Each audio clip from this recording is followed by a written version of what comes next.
Hello दोस्तों, नमस्कार। दिन भर की बड़ी खबर आपको बताएंगे, जहां सबसे पहले एक ऐसी खबर बताएंगे जो पाकिस्तान की एक ही उम्मीद बची थी, जिसको भारत ने चकनाचूर कर दिया। जी हां दोस्तों, परमाणु बम को लेकर बहुत बड़ी खबर निकलकर सामने आ रही है। सबसे पहले बड़ी खबर, एक्सक्लूसिव जानकारी आपको बताएंगे। साथ ही साथ बताएंगे प्रधानमंत्री नरेंद्र मोदी जी श्रीनगर दौरे पर जाने वाले हैं दोस्तों, जिसके बाद सुरक्षा व्यवस्था को लेकर क्या है खबर। साथ ही साथ 24 साल बाद उत्तर कोरिया पहुंचे व्लादिमीर पुतिन। अमेरिका समेत पश्चिमी देशों की उड़ गई नींद, आखिर क्यों, वो भी आपको बताएंगे। साथ ही साथ लोकसभा स्पीकर के लिए राजनाथ सिंह के घर पर हुई मीटिंग, इन नामों पर चर्चा। तो वहीं इस भीषण और प्रचंड गर्मी के बीच झमाझम बारिश को लेकर बड़ी खबर आ रही है दोस्तों, बताएंगे कब से राहत मिलने वाली है, आपको सारी जानकारियां बताएंगे। बस हमेशा की तरह वीडियो के अंत तक बने रहेगा। और खबरों में आगे बढ़ने से पहले अगर आप भी भारत की लगातार प्रगति होते हुए देखना चाहते हो तो वीडियो को लाइक करके, चैनल को सब्सक्राइब करके, बेल आइकन दबा के कमेंट में जय हिंद अवश्य कहिएगा। पहली बड़ी खबर की बात करते हैं, जहां भारत ने निकाल दी पाकिस्तान की सारी हेकड़ी, निकल गया पाकिस्तान के परमाणु बम का दम। एक ही उम्मीद बची थी पाकिस्तान की, उसको भी चकनाचूर कर दिया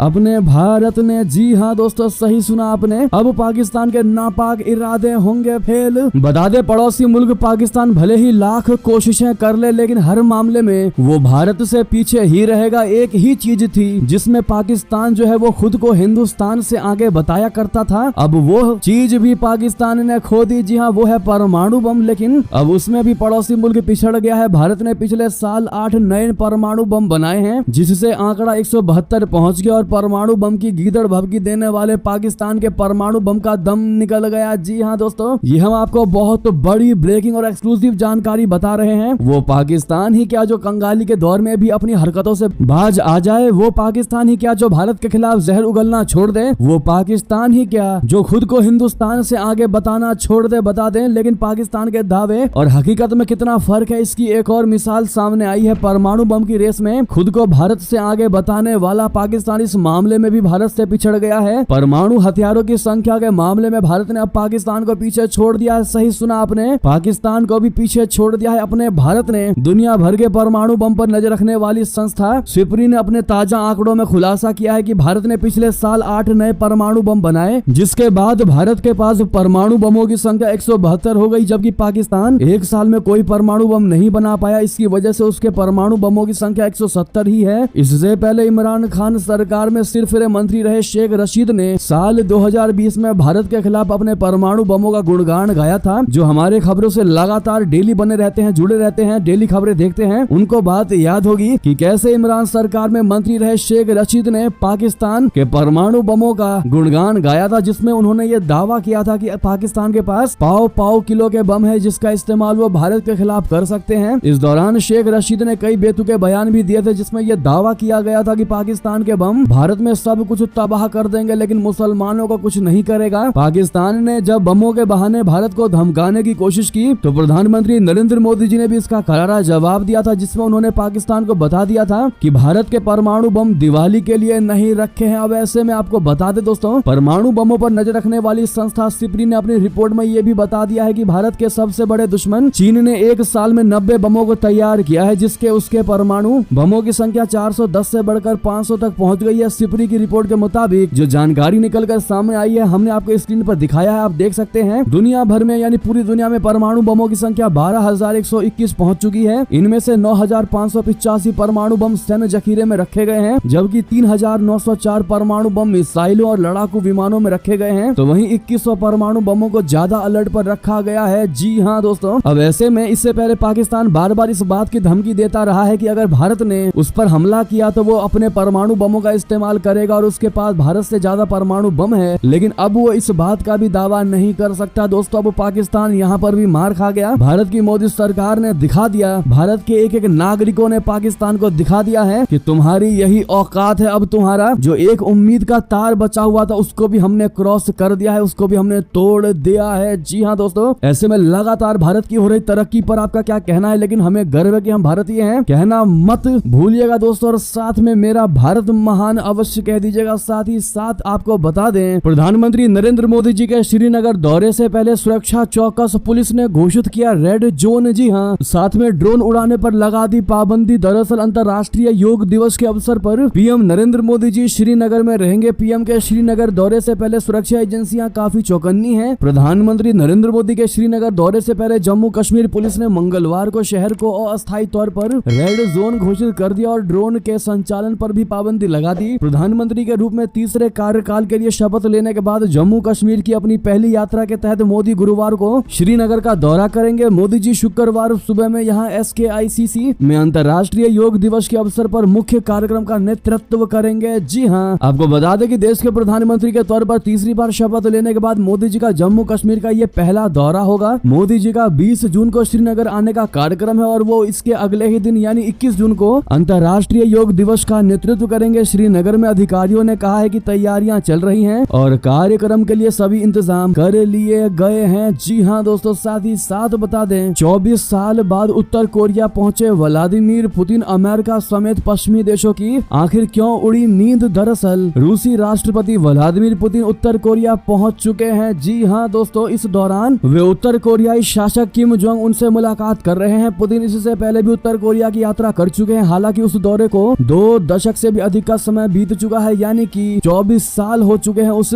विजिट के। उत्तर कोरिया की अपनी यात्रा के बाद पुतिन बुधवार को वियतनाम की 2 दिवसीय यात्रा पर भी जाने वाले हैं और इसे कम्युनिस्ट शासित वियतनाम के रूस के साथ संबंधों के प्रदर्शन के तौर पर देखा जा रहा है। रूस पर नजर रखने वाले लोगों को कई महीने पहले से मालूम था कि राष्ट्रपति व्लादिमीर पुतिन उत्तर कोरिया के दौरे पर जाने वाले हैं। हालांकि किसी को ये नहीं पता था कि ये उनका दौरा कब होने वाला है। इस दौरे की खबर आते ही अमेरिका समेत पश्चिमी देशों की चिंता बढ़ गई है। जी हाँ, बता दें अमेरिका के राष्ट्रीय सुरक्षा प्रवक्ता जॉन किर्बी ने सोमवार को संवाददाताओं से कहा है कि जो बाइडेन प्रशासन खुद यात्रा के बारे में चिंतित नहीं है, लेकिन उन्होंने कहा कि हमें जिस बात की चिंता है वो इन दोनों देशों के बीच गहराते रिश्ते हैं। अमेरिका, दक्षिण कोरिया और अन्य देशों ने हाल के महीनों में रशिया के युद्ध प्रयासों में पर्याप्त सैन्य सहायता प्रदान करने के लिए उत्तर कोरिया पर आरोप लगाया है, जबकि पर्यवेक्षकों ने चिंता जताई है कि मॉस्को प्योंगयांग के अपने सैन्य उपग्रह कार्यक्रम के विकास में सहायता करने के लिए अंतर्राष्ट्रीय प्रतिबंधों का उल्लंघन कर सकता है। तो वहीं आपको बता दें श्रीलंकाई नौसेना ने 4 भारतीय मछुआरों को किया गिरफ्तार, अवैध रूप से मछली पकड़ने का लगाया आरोप। जी हाँ, श्रीलंकाई नौसेना ने मंगलवार को 4 भारतीय मछुआरों को गिरफ्तार कर लिया। नौसेना ने उन पर अपने जल क्षेत्र में कथित तौर पर अवैध रूप से मछली पकड़ने का आरोप लगाया है। इस तरह के आरोपों में इस साल अब तक 180 से ज्यादा लोगों को गिरफ्तार किया है। जी हाँ, द्वीप राष्ट्र की नौसेना ने एक बयान में कहा है कि जाफना प्रायद्वीप के डेल्फ्ट के उत्तरी द्वीप में आज कथित तौर पर अवैध शिकार की ताजा घटना में एक भारतीय नौका जब्त की गई और 4 मछुआरों को गिरफ्तार किया गया। नौसेना ने कहा है कि श्रीलंकाई जल क्षेत्र में कथित तौर पर अवैध मछली पकड़ने के लिए 2024 में अब तक 182 भारतीय मछुआरों को गिरफ्तार किया गया है और उनकी 25 नौकाएं जब्त की गई हैं। पिछले साल 2023 में 240 से 245 लोगों को गिरफ्तार किया गया था। इस तरह की ज्यादातर घटनाएं पाकिस्तान जलडमरू मध्य में होती हैं। ये तमिलनाडु से उत्तरी श्रीलंका के बीच एक पट्टी है। ये मछलियों के लिए समृद्ध क्षेत्र माना जाता है। श्रीलंका के मत्स्य मंत्रालय ने कहा है कि भारतीय द्वारा कथित तौर पर अवैध रूप से मछली पकड़ने के मुद्दे पर विदेश मंत्री जयशंकर जी के साथ चर्चा की जाएगी जब वो 20 जून को यहाँ आएंगे। तो वहीं आपको बता दें भारत से रिश्तों पर ताइवान का चीन को सख्त संदेश, कहा मोदी जी किसी के भी धमकी में नहीं आने वाले। जी हाँ, ताइवान और भारत के बीच संदेशों के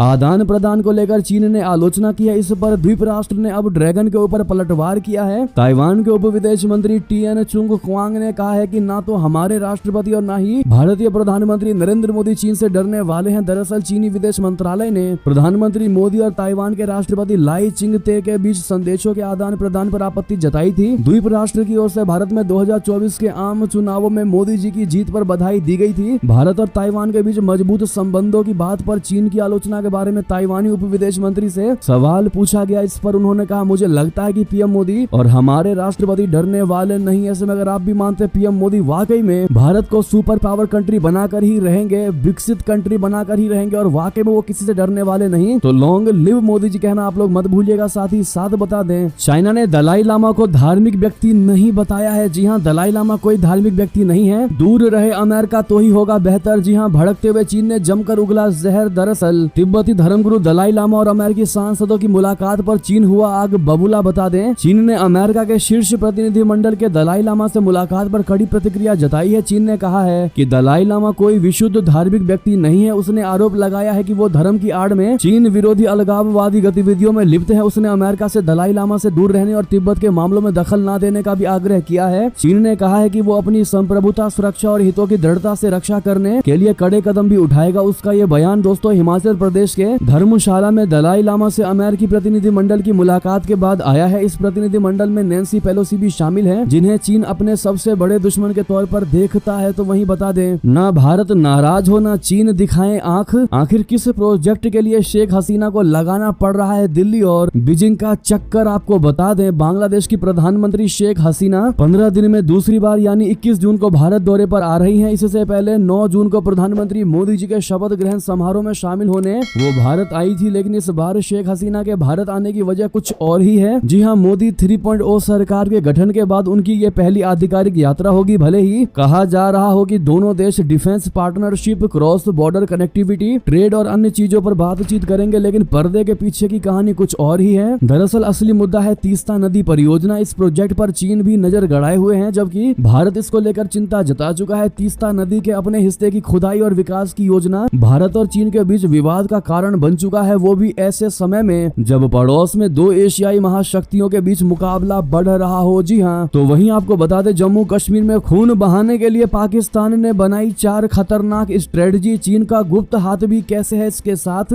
कैसे निपटेगा अपना भारत, बता दें साल 2021 से लेकर अब तक पाकिस्तान प्रायोजित आतंकवादियों ने जम्मू कश्मीर में भारतीय सेना या पुलिस चौकियों पर कम से कम 26 सीमा पार हमले किए हैं। 9 से 11 जून के बीच जम्मू क्षेत्र में 4 आतंकवादी हमले किए गए हैं और सबसे बड़ा हमला रियासी जिले के शिवखोरी से तीर्थ यात्रियों को ले जा रही बस पर किया गया। पाकिस्तान ने जम्मू कश्मीर के लिए अपने आतंकी मॉड्यूल को फिर से स्थापित करने के लिए कुछ नई स्ट्रेटजी पर काम करना शुरू किया है। जी हाँ, पहला है पाकिस्तान ने अब आतंकियों के ऑपरेशन के क्षेत्र को उत्तरी कश्मीर से दक्षिणी कश्मीर यानी जम्मू संभाग में ट्रांसफर कर दिया है, जिसमें पुंछ, राजौरी, कठुआ, डोडा और रियासी को नया टारगेट एरिया बनाया गया है। तो दूसरा है उसकी गुरिल्ला स्ट्रेटजी, जिसके तहत उसके भेजे गए आतंकी घने जंगलों में, गुफाओं और गहरी दरारों की छिपने की कोशिश में ये हमले करते हैं। तो वहीं तीसरा है भारतीय क्षेत्र में घुसने के लिए सबसे खतरनाक टैक्टिकल बदलवा। भारत में दाखिल होने के लिए अब इन आतंकवादियों ने अज्ञात मार्ग का चयन करना शुरू कर दिया है। बताया जाता है कि चीन ने लीपा घाटी में कहीं एक सुरंग खोदी है जो कश्मीर सीमा को काराकोरम राजमार्ग से जोड़ती है। पाकिस्तान प्रायोजित आतंकवादी अब हथियार, गोला बारूद और अन्य युद्ध सामग्री को डंप करने के लिए सीमा क्षेत्र में जाने के लिए इस गुप्त मार्ग का इस्तेमाल कर रहे हैं। तो और चौथा और अंतिम है, पाकिस्तान इन आतंकवादियों को गुरिल्ला युद्ध लड़ने के लिए बेहतरीन तरीके से ट्रेनिंग देनी शुरू कर दी है। ये 4 सबसे बड़े खतरनाक स्ट्रेटजी हैं जम्मू कश्मीर में खून बहाने का पाकिस्तान का। इस पर आप क्या कहना चाहेंगे दोस्तों? लेकिन मोदी सरकार और भारत के एक एक नागरिक इनको जवाब देने के लिए हमेशा तत्पर। ऐसे में आपकी राय तो बनती है। साथ ही साथ बता दें, शहबाज शरीफ के मंत्री के बिगड़े बोल, कहा पाकिस्तान की भलाई के लिए इमरान खान जेल में ही है सही। जी हाँ, इस्लामाबाद से एक बड़ी खबर, पाकिस्तान की आर्थिक हालत को ठीक बनाए रखने के लिए पूर्व पीएम इमरान खान को जेल की सलाखों के पीछे ही रखना चाहिए, ये कहना है पाकिस्तान के मंत्री एहसान इकबाल का। अगले 5 साल में पाकिस्तान की वर्तमान सरकार का कार्यकाल पूरा होगा। एहसान ने कहा है कि लोग हमारे पास आते हैं और कहते हैं कि अगर पाकिस्तान को तरक्की करनी है तो इमरान खान को सलाखों के पीछे ही रखना होगा। एहसान का ये बयान दोस्तों प्रधानमंत्री शहबाज शरीफ के उस बयान के बाद आया जिसमें देश को IMF के लोन से आजाद कराने की बात कही गई थी। साथ ही साथ बता दें, अमेरिका चीन व्यापार विवादों का वियतनाम और मैक्सिको को मिला फायदा, दोनों देशों में बढ़ा चीनी निवेश। दरअसल जब से FDI इंटेलिजेंस ने 2003 में विदेशी निवेश समाचारों और कंपनी घोषणाओं की निगरानी शुरू की है, तब से मैक्सिको और वियतनाम में चीनी विनिर्माण और रसद परियोजनाओं में उल्लेखनीय वृद्धि हुई है। ये दोनों देश अब ऐसी परियोजनाओं के लिए पसंदीदा गंतव्य के रूप में अमेरिका से आगे निकल गए हैं। पिछले साल मार्च तक थाईलैंड, मलेशिया, हंगरी और मिस्र में भी चीनी परियोजनाओं की अभूतपूर्व आमद देखी गई है, जो चीनी निवेश पैटर्न में बदलाव को दर्शाता है। ये घटनाक्रम पश्चिमी बहुराष्ट्रीय कंपनियों और नीति निर्माताओं की रणनीति में बदलाव को रेखांकित करते हैं, जो चीनी कारखानों पर अपनी दीर्घकालिक निर्भरता को कम करने और महत्वपूर्ण उत्पादों की आपूर्ति में चीन के प्रभाव को कम करने का प्रयास कर रहे हैं। तो वहीं बता दें 5 लाख अप्रवासियों को मिल सकती है अमेरिकी नागरिकता। राष्ट्रपति चुनाव से पहले जो बाइडेन करेंगे इसकी बड़ी घोषणा। जी हां, राष्ट्रपति बाइडेन अमेरिका में अवैध रूप से रह रहे अप्रवासियों को राहत देने के लिए बड़ा कदम उठाने जा रहे हैं। आपको बता दें कि अमेरिका में इस वर्ष राष्ट्रपति चुनाव भी होने हैं। दरअसल इससे पहले बाइडेन ने इस महीने की शुरुआत में अप्रवासन को लेकर सीमा पर आक्रामक नीति अपनाई थी। इस वजह से कई डेमोक्रेटिक सांसद नाराज हो गए थे। अब जो बाइडेन के इस कदम को अपनी आक्रामक नीति को संतुलित करने के कदम के तौर पर देखा जा रहा है। व्हाइट हाउस की तरफ से इस बारे में एक आधिकारिक बयान जारी किया गया है। इसमें कहा गया है कि आने वाले महीनों में अमेरिका में रह रहे अप्रवासियों को अस्थायी नागरिकता के लिए आवेदन करने की अनुमति दी जाएगी। इससे 5 लाख से ज्यादा अप्रवासियों को राहत मिल सकती सकती है। साथ ही साथ बता दें, ऋषि सुनक ने चुनावी अभियान में बोरिस जॉनसन के समर्थन का किया स्वागत, कहा इससे निश्चित रूप से फर्क पड़ेगा। दरअसल ब्रिटेन में 4 जुलाई को आम चुनाव होने हैं। देश के प्रधानमंत्री ऋषि सुनक के सामने अभी कम वक्त में अधिक मतदाताओं का मूड और माहौल बदलने की सबसे बड़ी चुनौती है। हाल के सर्वेक्षणों में विपक्षी लेबर पार्टी ने सत्तारूढ़ कंजर्वेटिव पार्टी की अपेक्षा दोहरे अंकों से बढ़त हासिल की है। इस बीच सुनक ने मंगलवार को कंजर्वेटिव पार्टी के समर्थन में पत्रों और वीडियो के साथ पूर्व प्रधानमंत्री बोरिस जॉनसन के समर्थन का स्वागत किया है। जी हां, सुनक ने कहा कि ये बहुत अच्छी बात है कि बोरिस जॉनसन कंजर्वेटिव पार्टी का समर्थन कर रहे हैं, मैं इसका बहुत स्वागत करता हूं। उन्होंने कहा कि बोरिस जॉनसन वीडियो और पत्रों के जरिए कई उम्मीदवारों का समर्थन कर रहे हैं, मैं समझता हूं कि इससे निश्चित रूप से फर्क पड़ेगा। लेकिन दोस्तों, क्या लगता है आपको, क्या इस बार चुनाव में ऋषि सुनक को क्या उतने वोट मिल पाएंगे जितने पहले मिले थे? आपकी क्या राय है दोस्तों, बताना मत भूलिएगा। साथ ही साथ बता दें, फ्रांस व जर्मनी की शक्तियां कमजोर हुई। ईयू के शीर्ष पदों पर उम्मीदवारी को लेकर बढ़ी संघ की टेंशन। जी हां, यूरोपीय संघ के सदस्य देशों के नेताओं के बीच संघ के शीर्ष पदों पर उम्मीदवारों को लेकर सोमवार को अंतिम सहमति नहीं बनी। हालांकि कई नेताओं ने संघ की अध्यक्ष उर्सुला वॉन डेर लेन के काम की सराहना की और प्रतीत होता है कि वो इस महीने के अंत में एक बार फिर से अपने पद पर काबिज हो सकती हैं। साथ ही साथ बता दें, अमेरिका ने इजराइल से किया वादा हथियार हस्तांतरण पर हटाएगा सारे प्रतिबंध। दरअसल अमेरिकी विदेश मंत्री ब्लिंकन ने कथित तौर पर नेतन्याहू से वादा किया है कि वॉशिंगटन आने वाले दिनों में इजराइल को हथियारों के हस्तांतरण पर सभी प्रतिबंध हटा देगा। नेतन्याहू ने तर्क दिया है कि धीमी गति से सहायता ईरान और उसके सहयोगियों को लाभ पहुंचाती है, जिससे हमास के साथ संघर्ष बढ़ता है। ये गाजा में उनके उपयोग के बारे में चिंताओं के कारण इजराइल को अमेरिकी हथियारों की खेप पर पहले रोक लगाने के बाद हुआ है। साथ ही साथ बता दें, भारत के साथ बातचीत को तरस रहा है। कनाडा इटली में पीएम मोदी से मुलाकात के बाद ट्रूडो को दिखा मौका। दरअसल कनाडा के प्रधानमंत्री जस्टिन ट्रूडो ने कहा है कि इटली में G7 शिखर सम्मेलन में प्रधानमंत्री नरेंद्र मोदी के साथ मुलाकात के बाद उन्हें आर्थिक संबंधों और राष्ट्रीय सुरक्षा सहित नई भारत सरकार के साथ बातचीत करने का अवसर दिखाई दे रहा है। दोस्तों, उनका ये बयान इटली में प्रधानमंत्री नरेंद्र मोदी के साथ अपनी पहली बातचीत के कुछ दिनों बाद आया है। जस्टिन ट्रूडो ने अपने इस बयान में कहा कि भारत के साथ कई बड़े मुद्दों पर समन्वय है और वो भारत की नई सरकार के साथ आर्थिक संबंधों और राष्ट्रीय सुरक्षा सहित विभिन्न मुद्दों पर बातचीत करने का एक अवसर देखते हैं। साथ ही साथ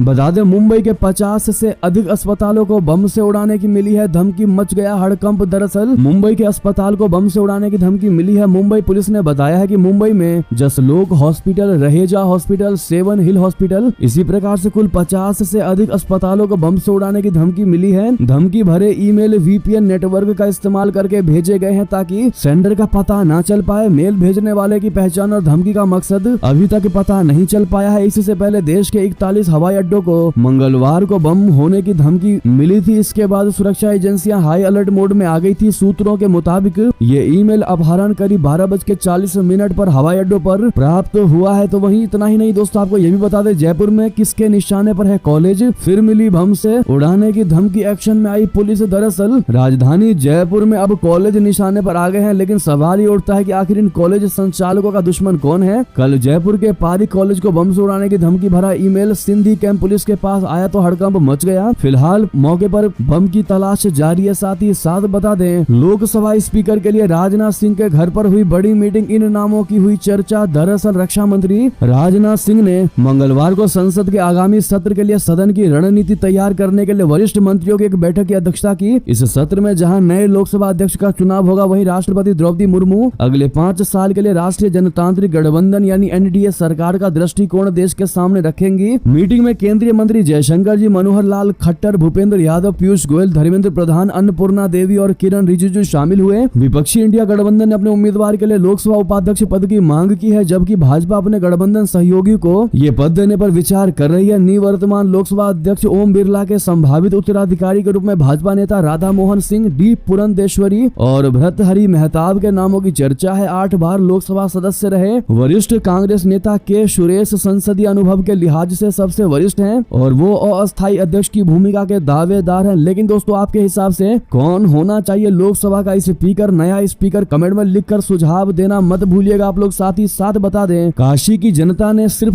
MP ही नहीं बल्कि तीसरी बार प्रधानमंत्री भी चुना। मैं आपका ऋणी हूँ। बता दें, प्रधानमंत्री नरेंद्र मोदी जी तीसरी बार प्रधानमंत्री बनने के बाद मंगलवार को पहली बार अपने संसदीय क्षेत्र वाराणसी पहुंचे। प्रधानमंत्री मोदी जी ने वाराणसी के मेहदीगंज में एक जनसभा को संबोधित किया। प्रधानमंत्री नरेंद्र मोदी जी ने कहा कि देश की जनता ने चुनावों में जो जनादेश दिया है वो वाकई अभूतपूर्व है। एक नया इतिहास रचा गया है। दुनिया के लोकतांत्रिक देशों में ऐसा बहुत कम होता है कि कोई चुनी हुई सरकार लगातार तीसरी बार लौटे। जनता ने ये करके दिखा दिया है। जी हाँ, प्रधानमंत्री मोदी जी ने कहा कि भारत में 60 साल पहले ऐसा हुआ था और तब से भारत में किसी सरकार ने ऐसी हैट्रिक नहीं लगाई है। ये सौभाग्य आपने हमको दिया है, अपने सेवक मोदी को दिया है। जी हाँ, भारत जैसे देश में जहाँ युवाओं की आकांक्षाएं इतनी ऊंची हो, जहाँ लोगों के सपने उनके आधार पर हो, अगर लोग किसी सरकार को 10 साल के काम के बाद दोबारा सेवा का मौका देते हैं तो ये बहुत बड़ा वीजा होता है, बहुत बड़ा भरोसा होता है। जी हाँ, तो वहीं आपको बता दें, प्रधानमंत्री मोदी जी ने जीत के बाद पहली बार वाराणसी दौरे पर यह भी कहा कि माँ गंगा ने मुझे गोद ले लिया है, मैं यहीं का होके रह गया हूँ। जी हाँ, मोदी जी ने कहा चुनाव जीतने के बाद हम पहली बार आज बनारस आयल हुई। काशी के जनता के हमारे प्रणाम, काशी के लोगों की वजह से मैं धन्य हो गया। सूर्य देवता भी थोड़ा ठंडक बरसाने लग गया। माँ गंगा देवी जैसे मुझे गोद ले लिया है, मैं यहीं का हो गया हूँ। जी हाँ दोस्तों, साथ ही साथ आपको बता दें क्या नीतीश कुमार के बेटे निशांत की होगी राजनीति में एंट्री। सीएम के खास मंत्री ने कर दिया सब कुछ क्लियर। आपको बता दें बिहार में अटकलें लगाई जा रही हैं कि वंशवाद की खिलाफत करने वाले मुख्यमंत्री नीतीश कुमार के इकलौते बेटे सक्रिय राजनीति में आ सकते हैं। निशांत कुमार आमतौर पर सार्वजनिक रूप से नजर नहीं आते हैं, उन्हें बेहद कम अवसरों पर सार्वजनिक तौर पर पिता नीतीश कुमार के साथ देखा गया है। इधर पिछले कुछ हफ्तों में ऐसी अटकलें लगाई जा रही है कि 73 वर्षीय नीतीश कुमार पार्टी के अंदर उठ रही मांगों पर सहमत हो गए हैं। इसके बाद निशांत औपचारिक रूप से जेडीयू में शामिल हो जाएंगे। जेडीयू के पास दूसरे पंक्ति का नेतृत्व नहीं है जो सुप्रीमो नीतीश कुमार के इस्तीफे के बाद उनकी जगह ले सके। ऐसे में जब पार्टी से जुड़े और राज्य खाद्य आयोग के प्रमुख विद्यानंद विकल ने सोशल मीडिया पर एक पोस्ट डाली। विकल ने लिखा कि बिहार को नए राजनीतिक परिदृश्य में युवा नेतृत्व की आवश्यकता है। निशांत कुमार में सभी अपेक्षित गुण हैं। मैं जेडीयू के कई साथियों की राय से सहमत हूँ कि वे पहल करें और राजनीति में सक्रिय हो। ऐसे में आपकी क्या राय है दोस्तों? क्या निशांत कुमार को भी पॉलिटिक्स में आना चाहिए या बिल्कुल नहीं? आपकी क्या राय है? देखते हैं भारत की जनता क्या कहती है। साथ ही साथ बता दें, वाराणसी जाने के बाद प्रधानमंत्री नरेंद्र मोदी जी ने किसान सम्मान निधि की 17वीं किस्त भी कर दी जारी। जी हाँ, किसानों के खाते में 20,000 करोड़ रुपए ट्रांसफर किए पीएम नरेंद्र मोदी जी ने। जी हाँ दोस्तों, सही सुना आपने, किसानों से जुड़े कार्यक्रम में शामिल हुए और किसान सम्मान निधि की 17वीं किस्त जारी कर दी। इस दौरान किसानों के खाते में 20,000 करोड़ रुपए ट्रांसफर किए गए हैं, यानी कि 17वीं किस्त किसानों के जारी की है प्रधानमंत्री नरेंद्र मोदी जी ने। ऐसे में दोस्तों क्या आपको पूरी अब तक 16 की 16 किस्तें मिल चुकी थी? बताइएगा जरूर कमेंट में। तो वहीं आपको बता दें, आसमान में छाएंगे बादल, होगी झमाझम बारिश। दिल्ली, उत्तर प्रदेश, बिहार के लिए मौसम विभाग ने दे दी बड़ी खुशखबरी। जी हाँ, आज रात से एक पश्चिमी विक्षोभ आ रहा है। पूरे नॉर्थ वेस्ट इंडिया में इसका प्रभाव होगा। इसके असर की वजह से आज रात से ही बादल छाए रहने और हल्की बूंदाबांदी के आसार हैं। इसीलिए दिल्ली और आसपास के इलाकों में आज बुधवार से तापमान में थोड़ी गिरावट देखने की संभावना है। दिल्ली में आज के लिए हीट वेव का रेड अलर्ट था, यानी कि कल रेड अलर्ट था, वहीं आज येलो अलर्ट रहेगा। तो वहीं पंजाब और हरियाणा में आज ऑरेंज अलर्ट है, जिसके बाद दिल्ली, पंजाब, हरियाणा, जम्मू कश्मीर और राजस्थान सभी जगहों पर हीट वेव कम हो जाएगी। छत्तीसगढ़, उड़ीसा, बंगाल और बिहार की तरफ मानसून बढ़ रहा है। दिल्ली में अभी मानसून आने में वक्त है, लेकिन धीरे धीरे प्री मानसून के लिए मौसम बन रहा है। प्री मानसून बूंदाबांदी हो सकती है। स्काई मेट वेदर के वाइस प्रेसिडेंट महेश पलावत ने इसकी बड़ी जानकारी दी है दोस्तों। ऐसे में आपके यहाँ पर कैसा मौसम है, कितना टेम्परेचर है, बताना बिल्कुल मत भूलिएगा। और साथ ही साथ ये थी अभी की सारी बड़ी खबरें। आपको हमारी खबर कैसी लगी? आशा करता हूँ बहुत अच्छी लगी होगी। थोड़ी भी अच्छी लगी है तो इस वीडियो को दोस्तों में, भाइयों में, साथियों में, रिश्तेदारों में शेयर अवश्य कर दीजिएगा। और अभी इस वीडियो को लाइक करके, चैनल को सब्सक्राइब करके, बेल आइकन दबा के कमेंट में जय हिंद अवश्य कहेगा। मिलता अगली बड़ी खबर में। बहुत बहुत धन्यवाद। जय हिंद, जय भारत।